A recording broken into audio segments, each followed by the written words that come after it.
ដងស្ទឹងសង្កែខែលិចផុតទៅតោឈរយាមផ្លូវ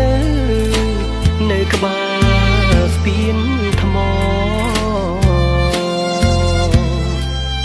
ស្រមោធម្មជាតិខំរំលិចពណ៌សរត់ភ្លើងចអង្រួនរីត្រីផ្ទះដំបូលស្បើនៅត្រើយខាងកើតជាភូមិកំណើតឋានស្នេហ៍កវីតាមផ្លូវមានគេលក់នំចំណីឥឡូវរឿងថ្មីស្រីបំភ្លេចអងអូនកុំជាស្ទឹងបាខឹងនឹងបងទុកគ្រាន់ដើរឆ្លងនឹករឿងស្រណោះទឹកអើយហូរទៅគុំនៅក្រៀមក្រំនាំដួងចិត្តស្មោទៅប្រាប់នាងផងដងស្ទឹង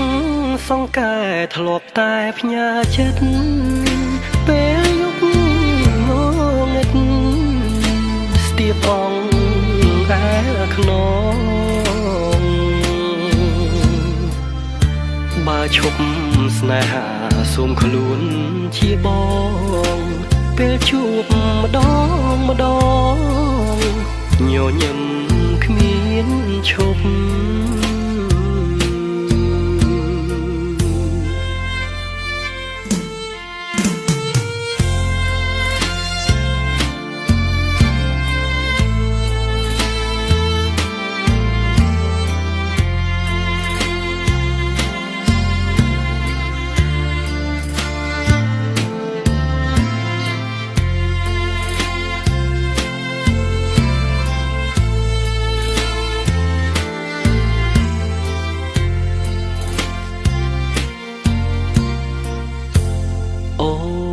កុំ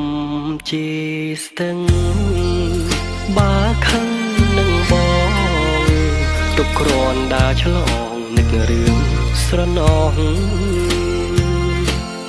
ទឹកអើយហូរទៅគុំនៅក្រៀមក្រំនាំដួងចិត្តស្មោះប្រាប់ទៅនាងផងដងស្ទឹងសង្កែធ្លាប់តែផ្ញើចិត្តពេលយប់ងងឹតស្ទាបអងឯខ្នងបើឈប់ស្នេហាសុំខ្លួនជាបងជួបគ្នាម្ដងញញឹមគ្មានឈប់